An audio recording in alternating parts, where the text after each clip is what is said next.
Hello everyone. Care गो nursing classes में आप सभी का स्वागत है। आज हम बात करेंगे एक नए टॉपिक के बारे में। नाम है एबीजी एनालिसिस। एबीजी एनालिसिस की हम बात करें तो ए का मीन्स होता है आर्टेरियल, बी का मीन्स होता है ब्लड और जी का मतलब होता है गैस। जो आर्टेरियल ब्लड में जो गैसेस का जो कंपोजिशन होता है उसका इवैल्यूएशन करना, एनालिसिस करना एबीजी एनालिसिस कहलाता है। इसके अंदर हम क्या क्या पढ़ेंगे? फर्स्ट हम पढ़ेंगे एबीजी सैम्पलिंग, कि एबीजी का जो सैम्पलिंग है, आर्टेरियल जो ब्लड है वो कैसे लेते हैं, क्या प्रोसेस होता है। नेक्स्ट हम बात करते हैं इंटरप्रिटेशंस ऑफ एबीजी। जो एबीजी का जो एनालिसिस है, जो रिपोर्ट है, उसमें जो गैसेस का जो एक्सचेंज होता है, जो एसिड बेस का जो स्टेटस होता है, उसके बारे में हम लोग स्टडी करेंगे। फर्स्ट बात करते हैं एबीजी सैम्पलिंग की। देखिए, एबीजी जो सैम्पलिंग है ये हमें पता है कि आर्टेरियल जो ब्लड होता है वो हमें लेना है। फर्स्ट बात है, अगर मोस्ट कॉमन साइट की बात की जाए, मोस्ट कॉमन आर्टरी की बात की जाए, तो रेडियल आर्टरी को हम चूज करते हैं। उसके अलावा हम फीमोरल आर्टरी भी यूज कर सकते हैं।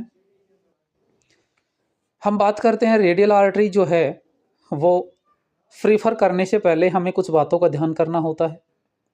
फर्स्ट है एलन टेस्ट। एलन टेस्ट का मतलब होता है कि जब हम किसी पेशेंट का रेडियल जो आर्टरी है उससे ब्लड लेंगे, उससे पहले हमें जो एलन टेस्ट करना है उसमें हम लोग असेस करेंगे जो अल्नार आर्टरी है, रेडियल और अल्ना, जो अल्नार आर्टरी है उसमें कोई पेटेंसी की प्रॉब्लम तो नहीं है, उसमें कोई ऑब्स्ट्रक्शन तो नहीं है, उसका जो फ्लो है वो कंटिन्यू है। इस चीज़ को असेस करने के लिए हम अल्नार आर्टरी की पेटेंसी चेक करेंगे।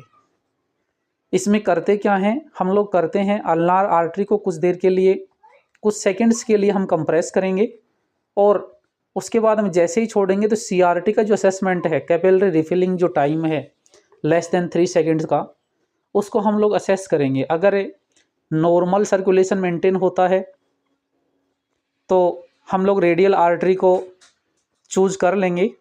अगर नॉर्मल सर्कुलेशन मेंटेन नहीं हो पाता तो हम रेडियल आर्टरी को चूज नहीं करेंगे। नेक्स्ट हम बात करते हैं कि अगर हम किसी पेशेंट को जो आर्टरीज है उसको पंक्चर करना है और पंक्चर करने से पहले हमें कुछ बातों का ध्यान करना होता है। उसमें से कुछ टेस्ट होते हैं, वो टेस्ट हमें परफॉर्म करने होते हैं, क्योंकि जो फर्दर रिस्क है, जो मोस्ट कॉमन रिस्क होती है वो ब्लीडिंग होती है। उसके लिए हमें कुछ टेस्ट करने होंगे, जैसे प्रोथ्रोम्बिन टेस्ट हो सकता है, ब्लीडिंग टाइम हो, बीटी ब्लीडिंग टाइम हो सकता है, इंटरनेशनल नॉर्मलाइजेशन जो रेशियो है INR वो हो सकता है। तो हम देखेंगे तो 4 तरह के टेस्ट होते हैं इसको देखने के लिए। पहला होता है CT, दूसरा होता है BT, तीसरा होता है PT और चौथा होता है INR। अब इन सब का असेसमेंट करने के बाद में अगर इनकी रेंज नॉर्मल है किसी पेशेंट में तो हम आर्टरी को रप्चर कर सकते हैं, आर्टरी को जो ब्लड है सैम्पलिंग है वो हम ले सकते हैं।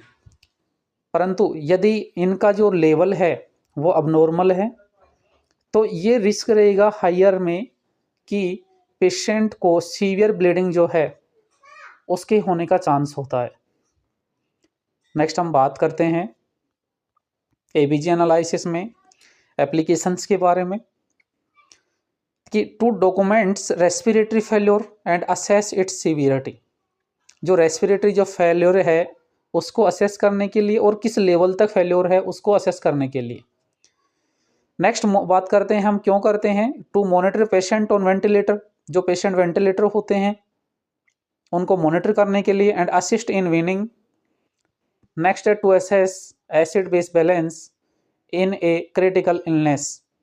जो आईसीयू में कोई पेशेंट है उसमें एसिड बेस का जो बैलेंस है उसको असेस करने के लिए हम लोग करेंगे।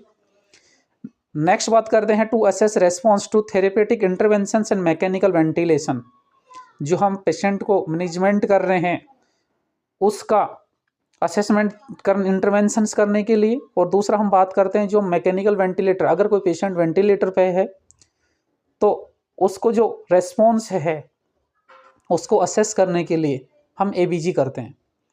नेक्स्ट हम बात करते हैं प्री ऑपरेटिव हो सकता है, अगर किसी पेशेंट का ऑपरेशन होना है तो वाइटल जो ऑर्गन्स है उनका फंक्शंस असेस करने के लिए हम एबीजी कर सकते हैं। एबीजी का जो प्रोसीजर्स है, कुछ प्रिकॉशंस है, जैसा हमने पहले डिस्कस किया। रेडियल आर्टरी हो सकती है, डोर्सल पेडी आर्टरी हो सकती है, फीमोरल आर्टरी हो सकती है और ब्रेकियल आर्टरी हो सकती है।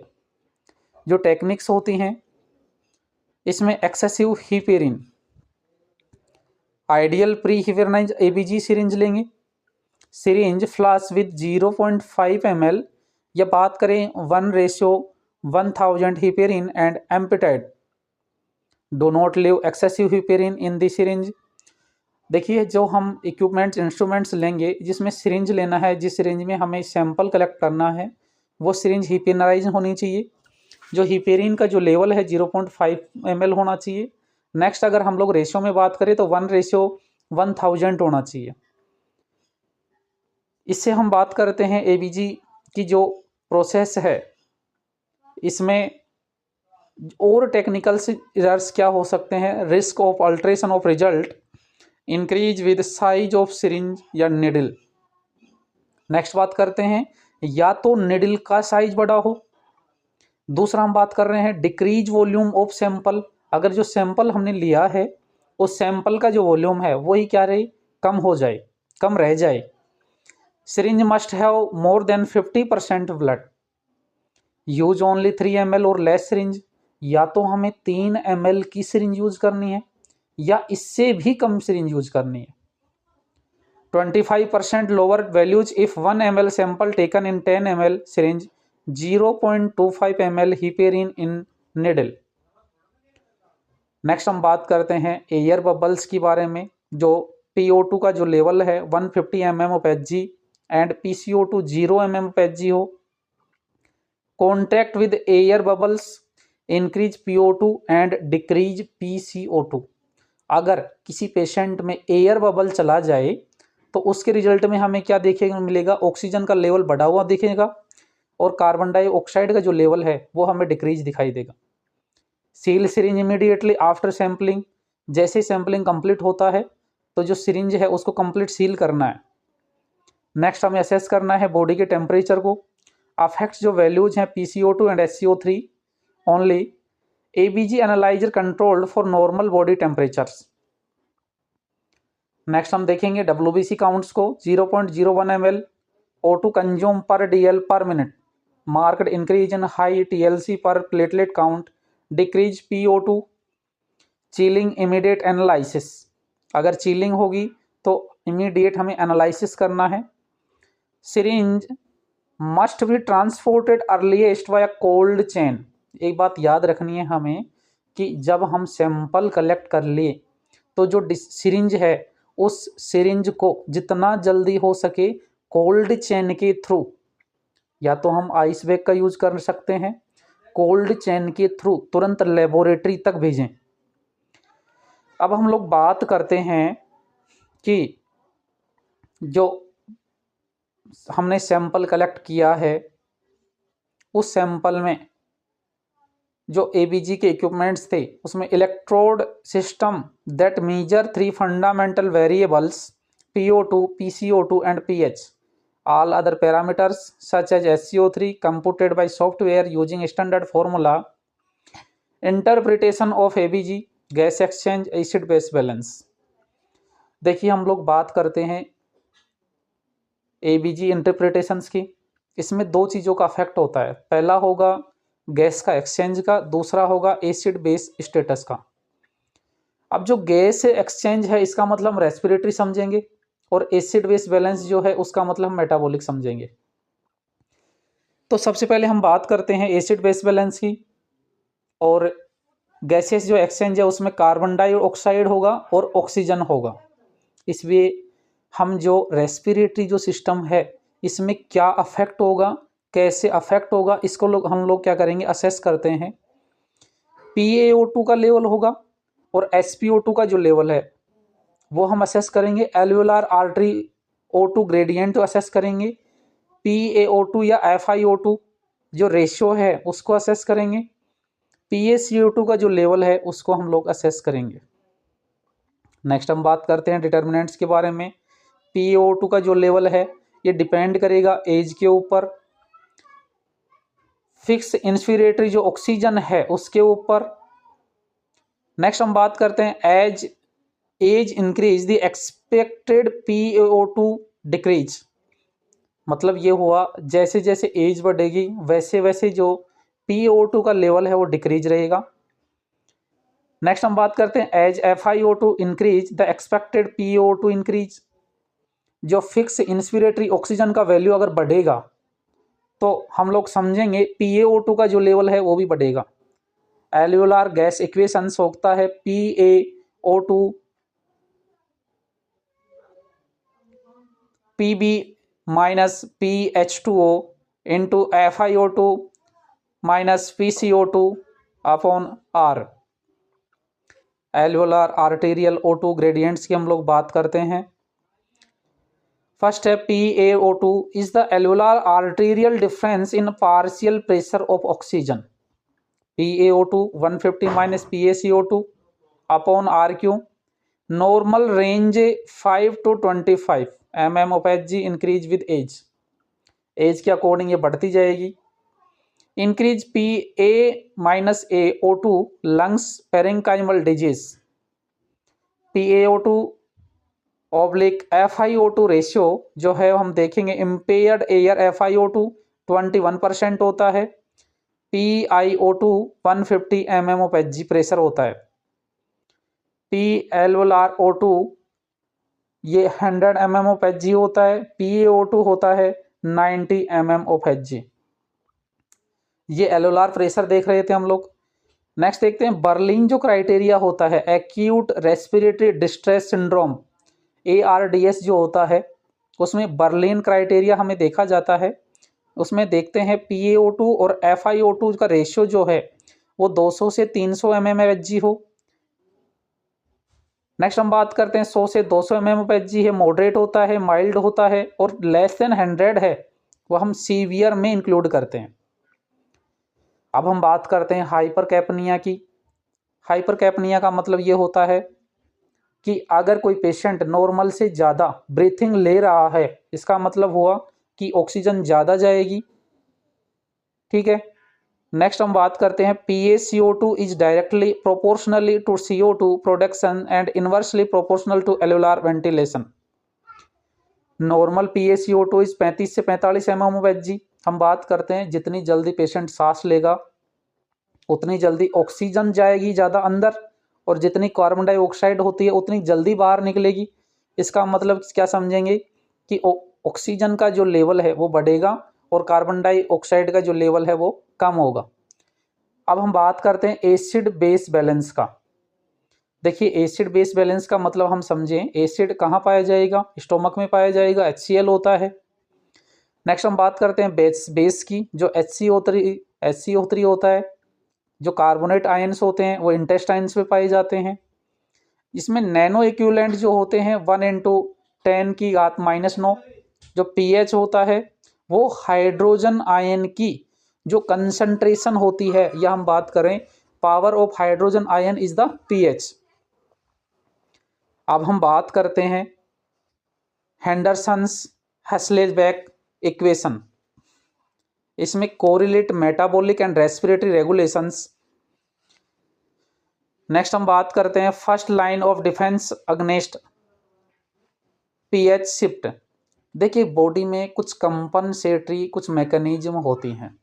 ये कंपनसेटरी मैकेनिज्म क्या होती है, जैसा हम लोग थोड़ा सा समझें कि दो लोगों में लड़ाई चल रही है, कोई भी दो लोग हैं उनमें लड़ाई हो रही है, और तीसरा पर्सन अगर उनको छुड़ाने के लिए जाता है तो दो कंडीशन होगी, या तो लड़ाई छुड़ा देगा या पर्सन क्या करेगा, लड़ाई छुड़ा नहीं पाएगा। अगर लड़ाई छुड़ा दिया तो तीनों नॉर्मल रहेंगे, किसी को कोई इंजरी नहीं होगी। नेक्स्ट बात करते हैं अगर वो लड़ाई छुड़ा नहीं पाए, कोशिश किया तो क्या होगा कि उस पर्सन को भी इंजरी होगी जिस पर्सन ने छुड़ाने की कोशिश की थी। इसका एग्जाम्पल हम देखते हैं। अगर एबीजी एनालिसिस में पीएच भी अब नॉर्मल है, एस जो PaCO2 का जो लेवल है वो भी अब नॉर्मल है। तीसरा हम बात करते हैं HCO3 का जो लेवल है वो भी अब नॉर्मल है। अभी हमने बात किया कि अगर किसी लड़ाई में किसी तीसरे का अब इन्वॉल्वमेंट हो गया और वो लड़ाई छुड़ाने में असफल हुआ, इसका मतलब समझेंगे कि पीएच का लेवल एबनॉर्मल था। दूसरा हम समझेंगे HCO3 का मानो एबनॉर्मल था, लेकिन कंपनसेटरी मैकेनिज्म की वजह से लंग्स ने कोशिश किया कि जो पीएच का जो वैल्यू है इसको नॉर्मल किया जाए। इसकी वजह से उसने अपने फंक्शंस में एबनॉर्मलिटी कर ली और इसकी वजह से PCO2 का जो लेवल है वो भी एबनॉर्मल हुआ। पीएच और HCO3 पहले से एबनॉर्मल थे।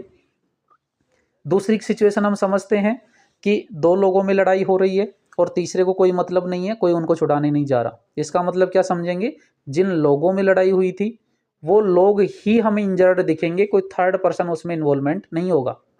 एग्जाम्पल के लिए हम बात करते हैं कि पीएच एबनॉर्मल है, HCO3 एबनॉर्मल है, लेकिन जो PCO2 का जो लेवल है वो नॉर्मल रहे।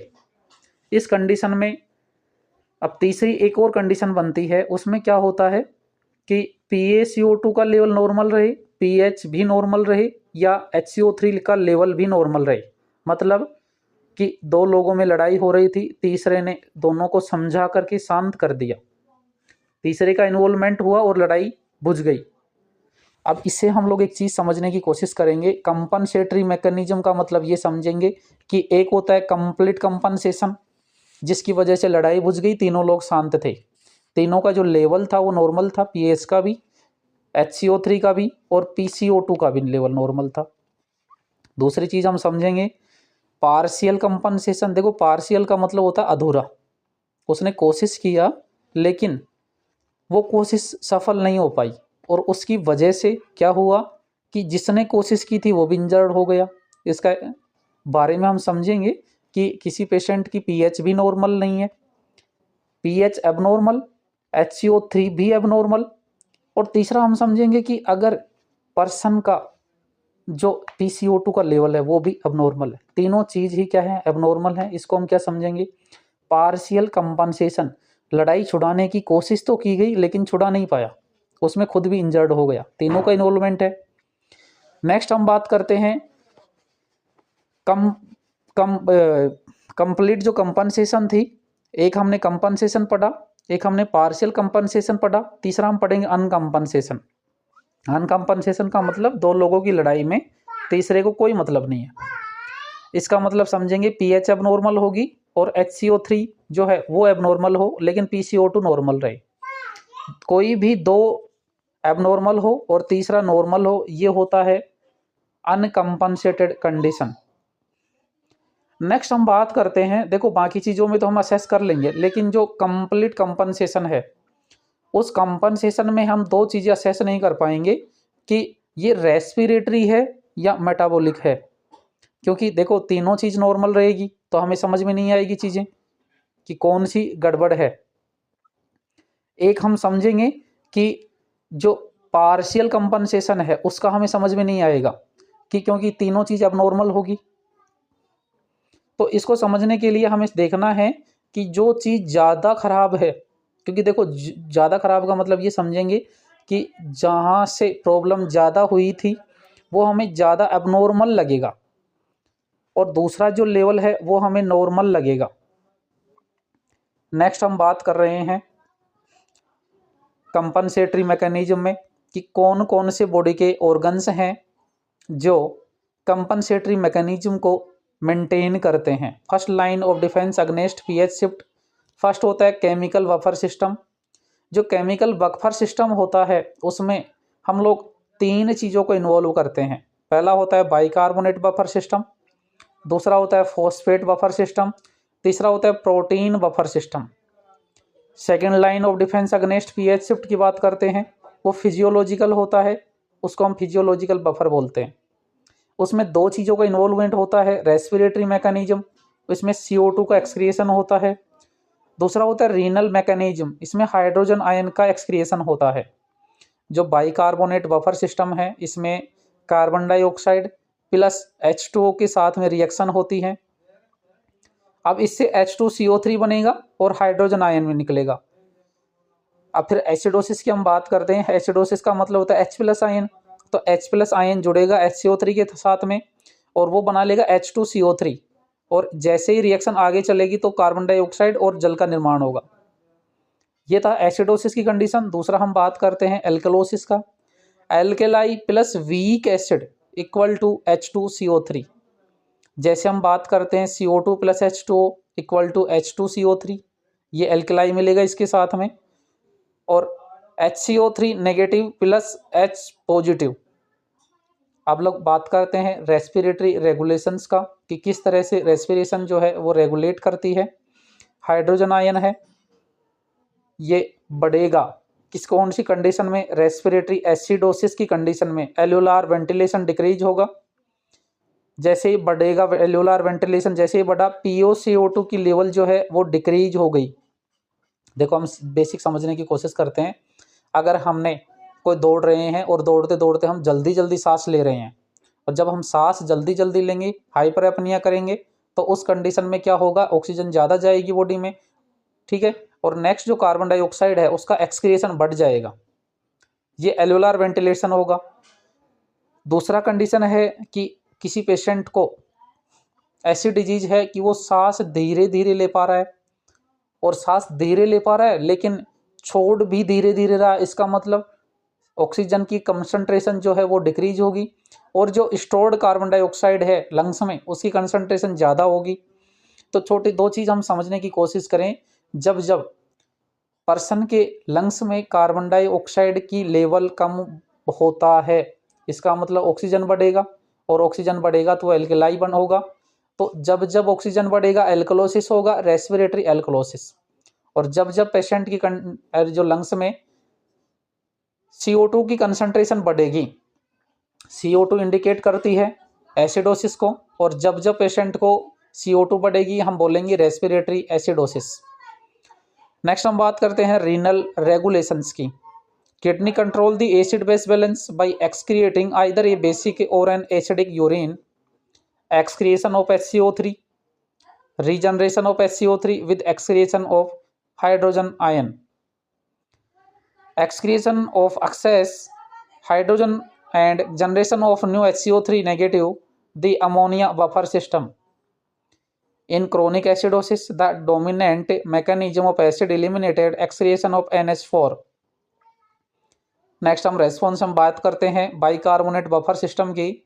एक्ट इन फ्यू सेकेंड्स, ये बहुत जल्दी काम करता है। रेस्पिरेटरी रेगुलेशंस की बात करते हैं। Start with in minutes, good response bye 12 hours, complete bye 12 to 24 hours. Renal regulations start after few hours, complete bye 5 to 7 days। अब हम बात करते हैं एबनॉर्मल वैल्यूज़ की। पीएच का जो नॉर्मल वैल्यू है वो होता है 7.35 to 7.45। दूसरी बात करते हैं हम लोग, अगर पीएच कम हो किससे, 7.35 से, ये कंडीशन कहलाती है एसिडोसिस। ये मेटाबॉलिक एसिडोसिस भी हो सकता है, ये रेस्पिरेटरी एसिडोसिस भी हो सकता है। दूसरी कंडीशन की हम बात करते हैं, पीएच अगर मोर देन 7.45 हो, इस कंडीशन को हम बोलते हैं एल्कलोसिस। ये मेटाबॉलिक भी हो सकता है और रेस्पिरेटरी भी हो सकता है।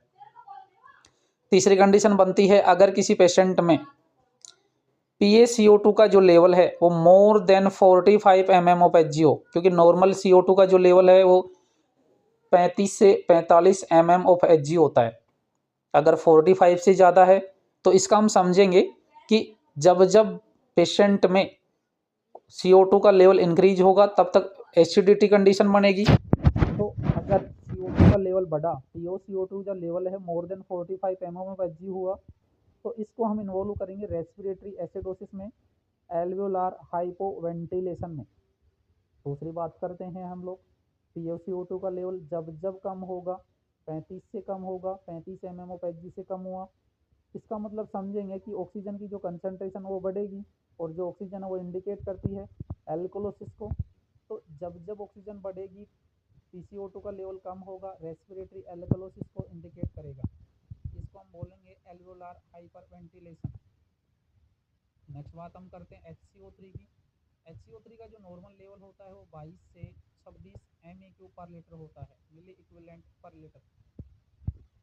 अगर 22 से कम होता है इसका हम समझेंगे कि पेशेंट को मेटाबॉलिक एसिडोसिस है।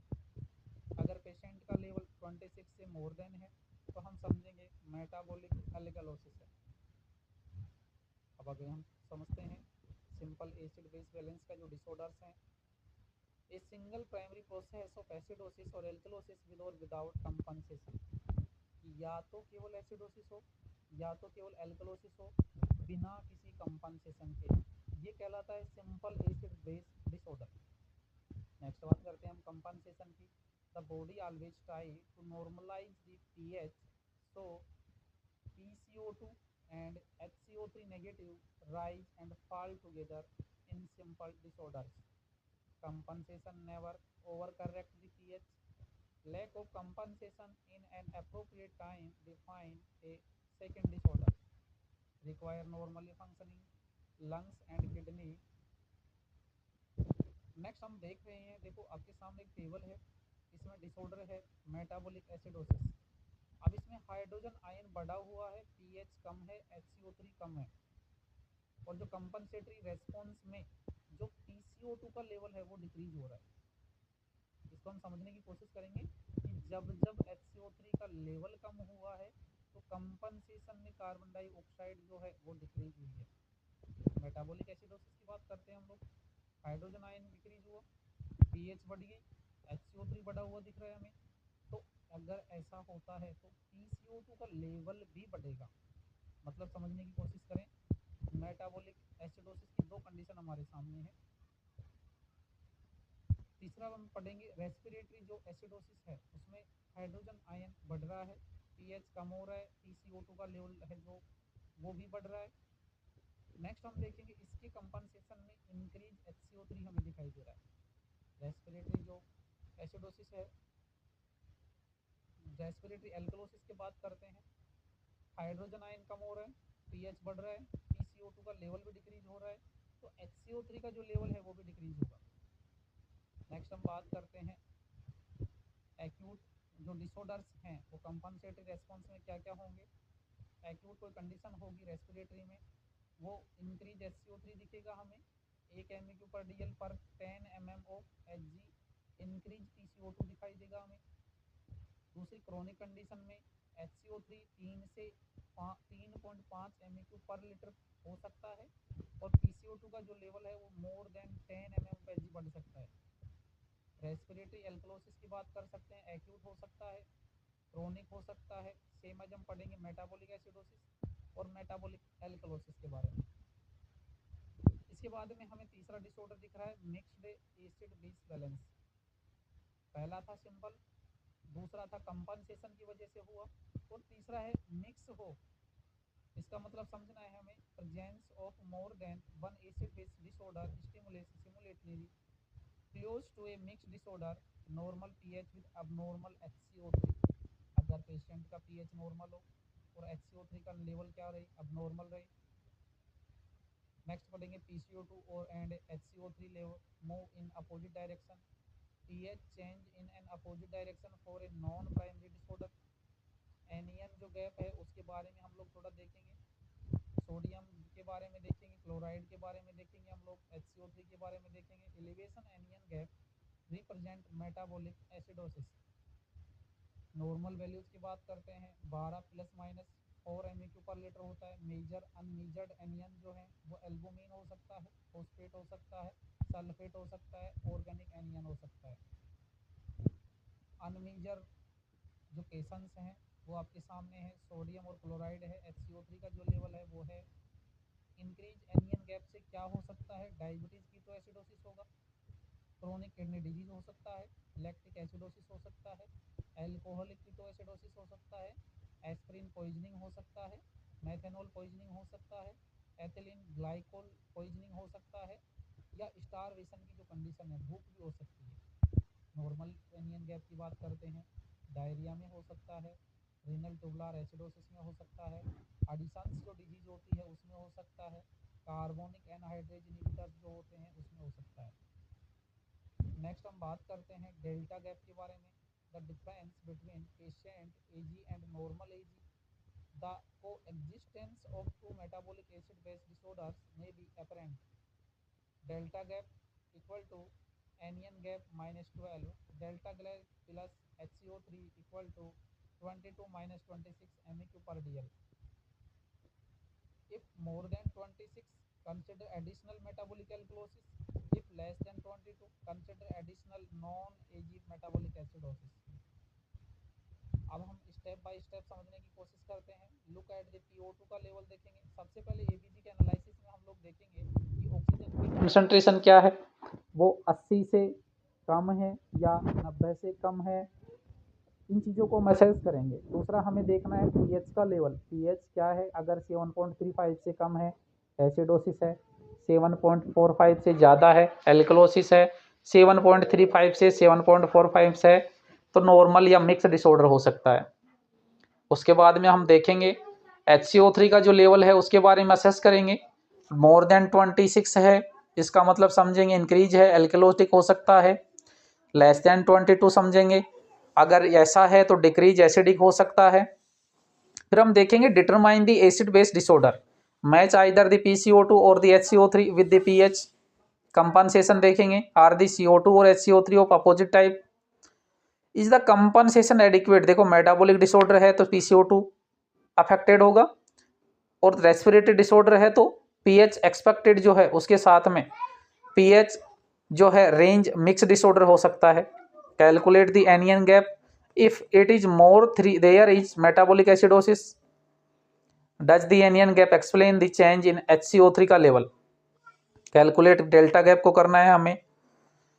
Next, examine the patient to determine whether the clinical sign are compatible with the acid base analysis. ये आपके सामने जितने भी डिसऑर्डर्स होते हैं वो आपके सामने चार्टिंग है। अब हम समझेंगे, देखिए कि पेशेंट अगर ABG एनालिसिस में अब नॉर्मल कंडीशन में है तो हमें ABG एनालिसिस को ठीक करना